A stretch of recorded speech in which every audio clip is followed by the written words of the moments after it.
Hey, what's up, everybody? My name is Aaron. I am the Brick Scavenger, and I love Lego. I have a huge Lego city in my basement, but you guys all know it's an expensive platform. So to help me fund my habit, I have been selling my extra minifigures on a platform called WhatNot. If you have not heard of WhatNot, it is an auction-style platform generally used on mobile devices, iPads, things like that, where sellers can host their own room and sell pretty much whatever they want to sell. I focus on Lego, but there are other categories as well. I've been selling on that platform for more than a year now, and I've racked up more than 20,000 sales on the platform.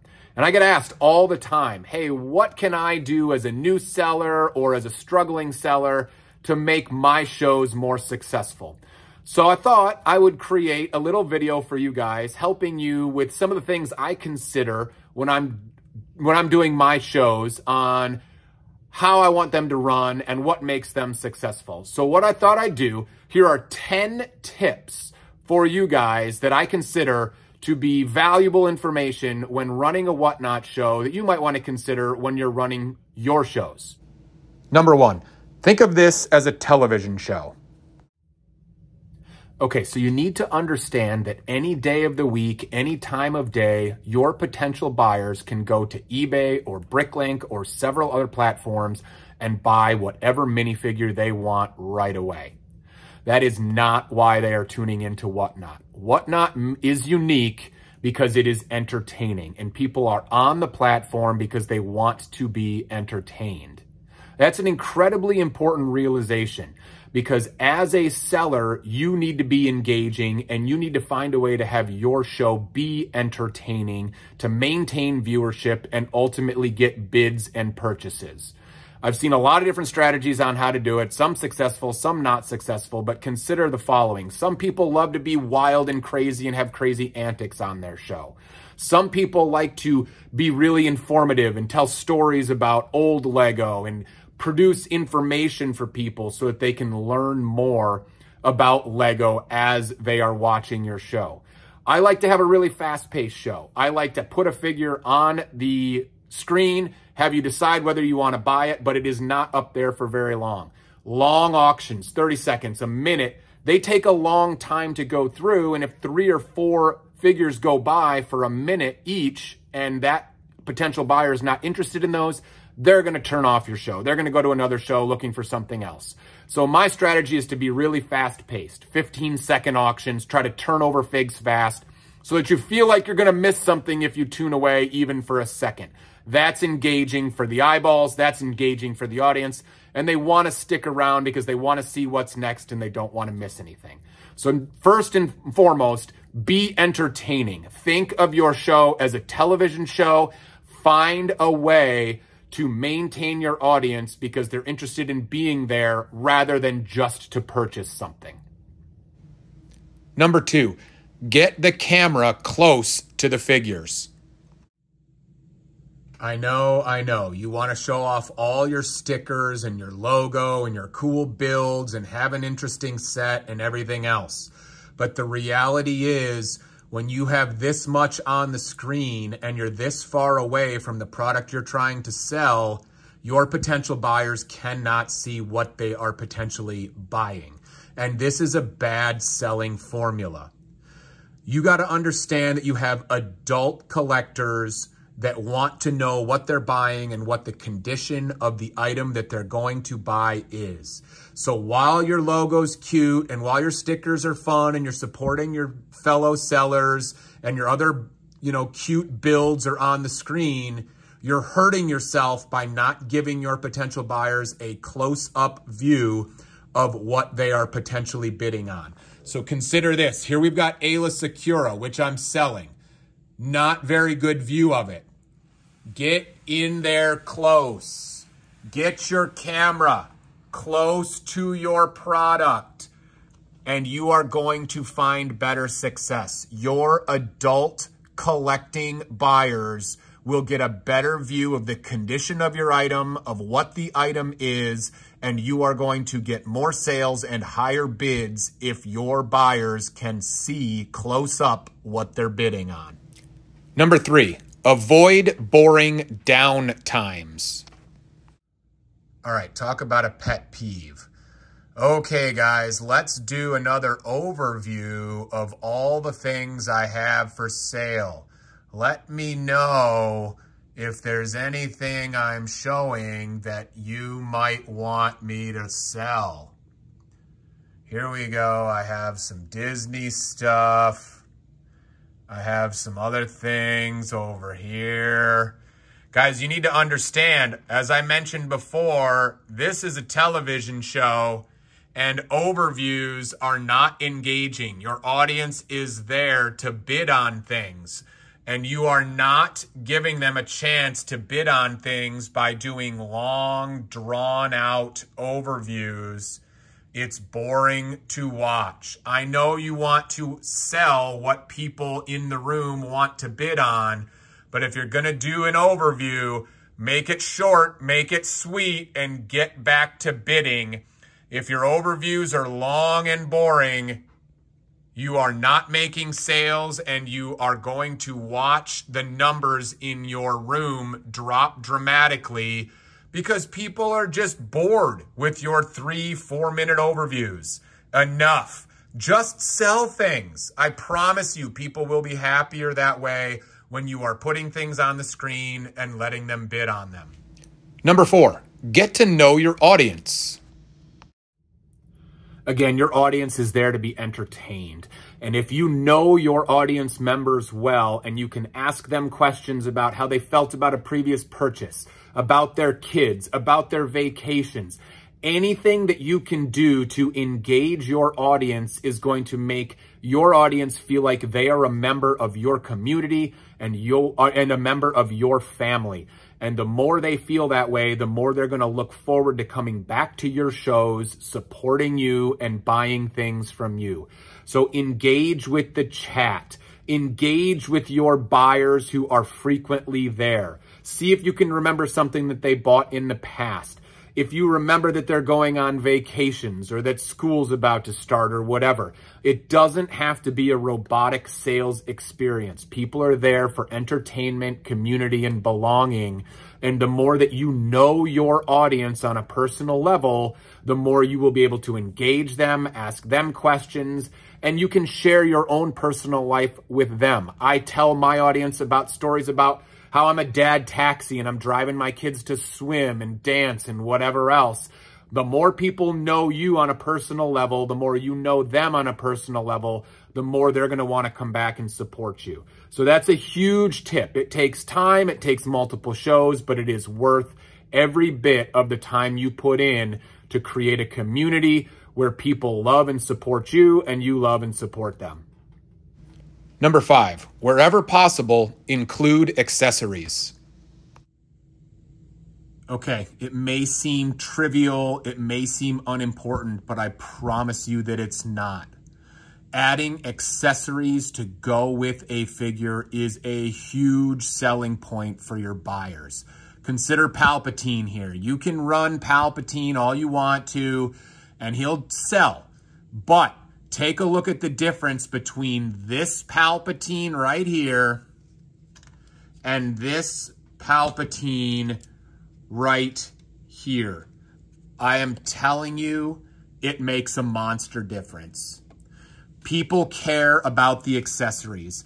If you're a big seller on the platform, you may have 100 red lightsabers in your collection and you might not think it's a big deal. You might have 50 Force Lightnings in your drawer. But the reality is most of your buyers do not have them. And if they ask you if you have accessories and you haven't taken the time to put them on the figure and you say, you'll just have to find those on your own, it's a turnoff for your buyers because they then have to take the extra time to place an extra order or find it somewhere else, and it's a pain.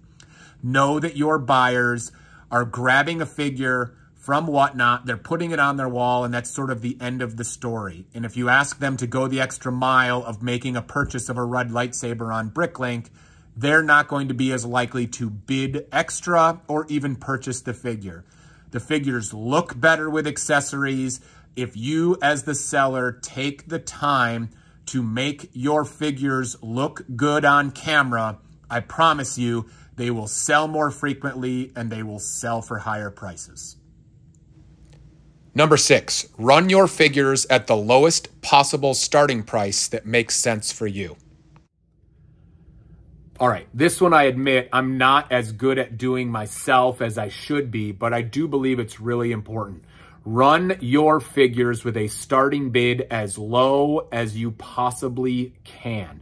I know you can't start everything at $1. That's okay. But here's the reality. Your buyers love to push the button. They love to bid on things. Even if they don't think they're going to buy the thing, they just think it's fun to bid $2 on a $100 minifigure. They know they're not going to win at $2, but they just like to push the button. The other thing to consider is there is a certain psychology to being committed to buy something when you push the bid button. So if you bid on it once, you're more likely to bid on it again and again and again and try to win that item.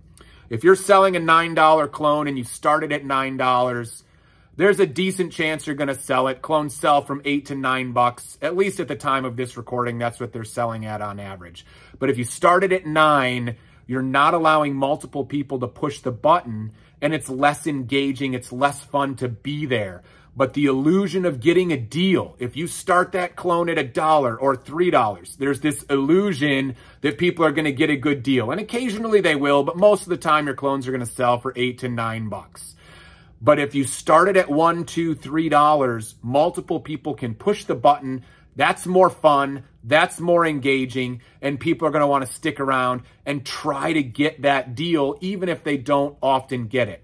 You do need to be prepared to sell that clone for $5 instead of $9, because occasionally that will happen. You're going to need to be okay with that. So start it at the lowest price that you're comfortable with selling it at. Here's another thing to consider that a lot of people don't think about starting low. If you are acquiring your figs for cheap enough, you get your clone for $2 at a local garage sale, for example. By starting that clone at $1 or $2, you're bringing in a whole new audience of people, a whole new class of buyers that most people don't think about. And that is the resellers. If you can get your clones at $2, granted it's hard, but if you get your clones at $2 and you're comfortable selling them at $5, resellers are going to flock to your shows and be happy to scoop up $5 clones all day long, because then they're going to try to sell them for $9, right?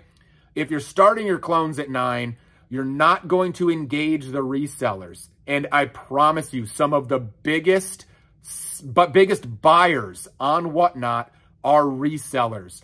They are hawking all over different shows, looking for good deals so that they can get that figure only to flip it and make a profit. But if you're starting figs close to their BrickLink sale value, you have completely eliminated the resellers as potential buyers.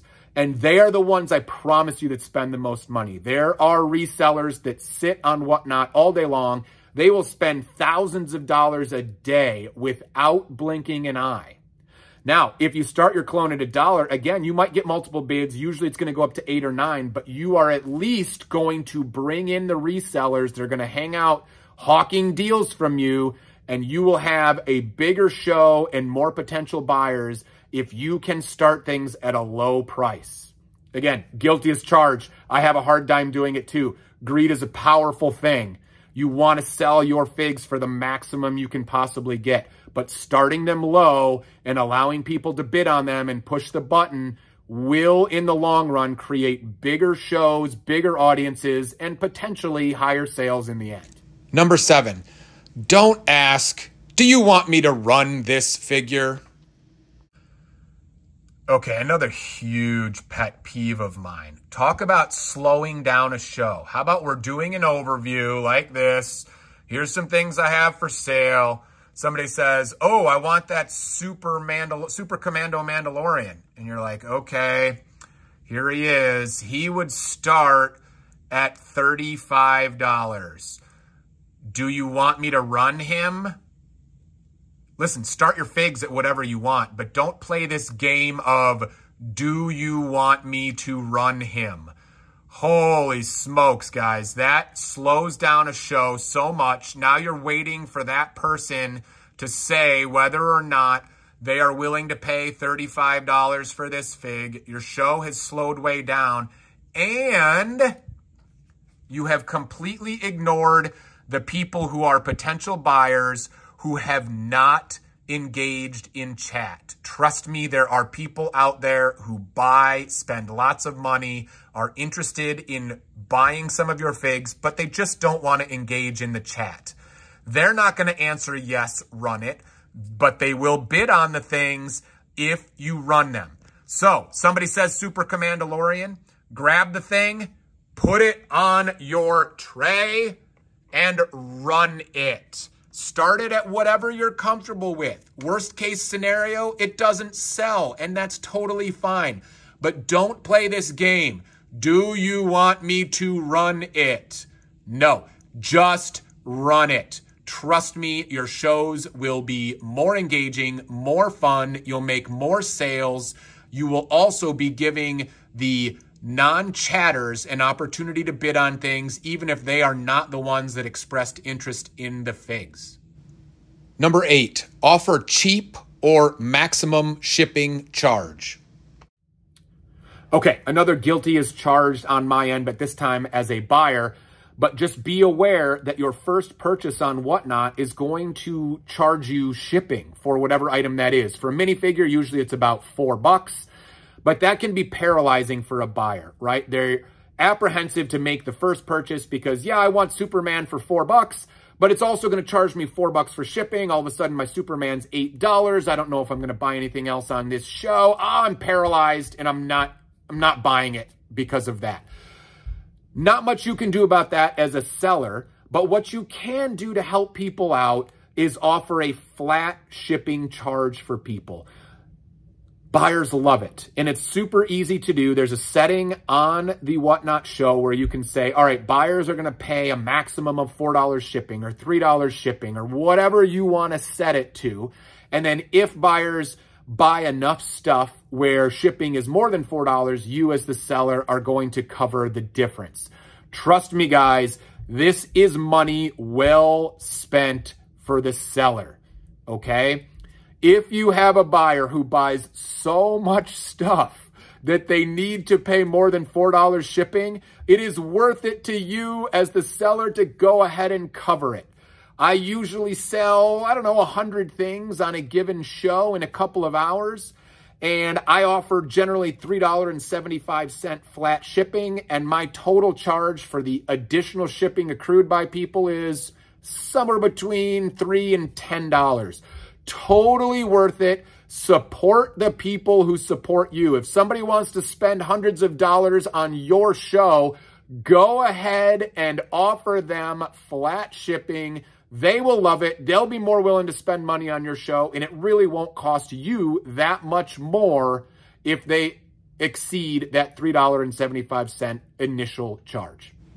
Number 9, don't scold your audience for whatever your fig's sale price is.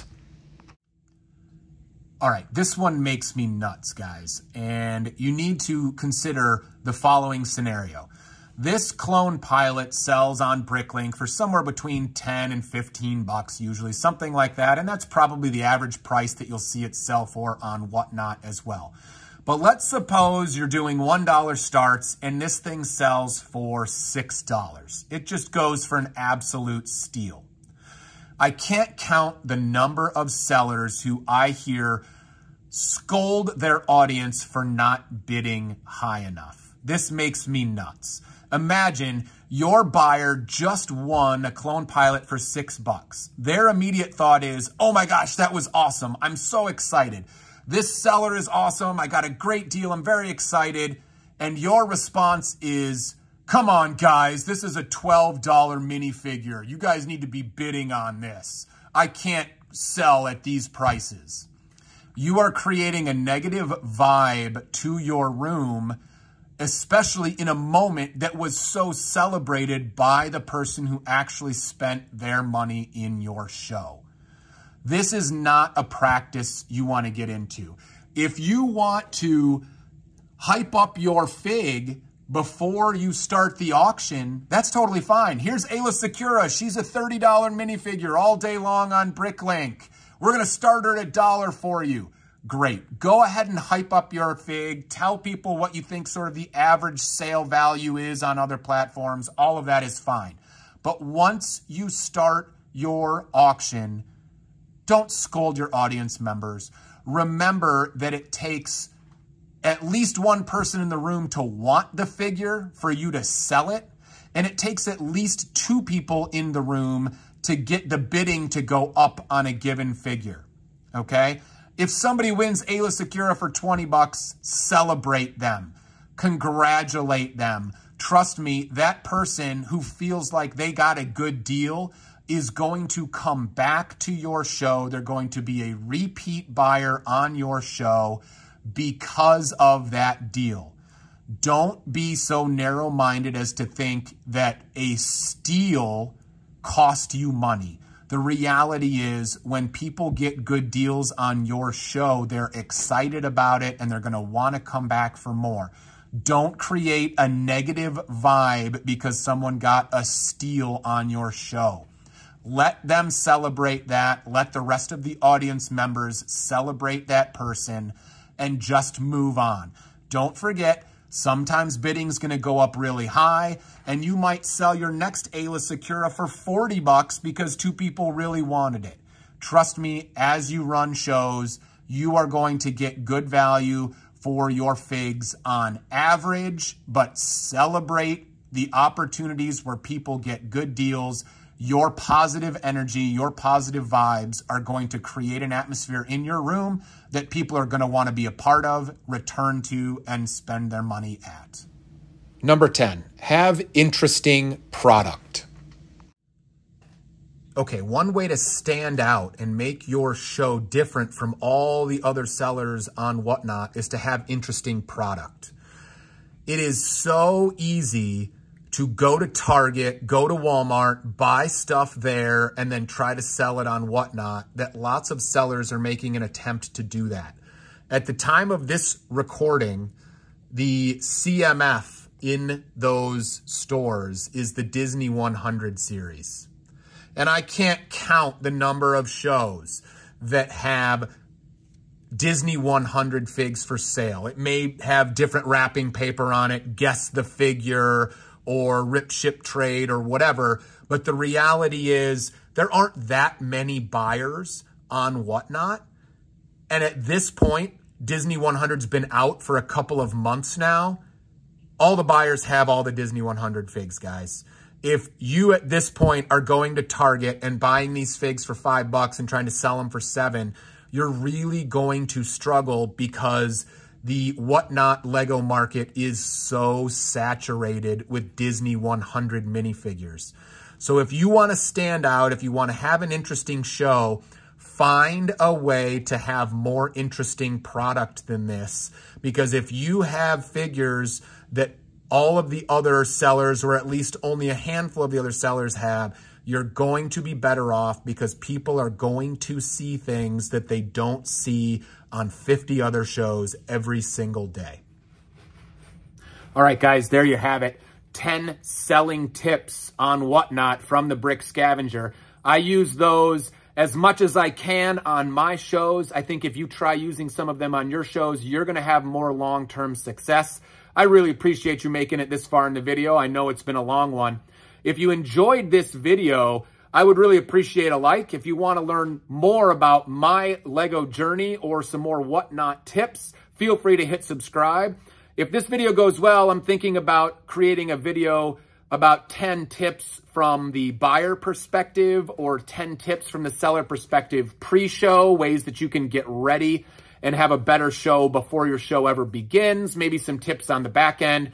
Lots of fun videos coming out.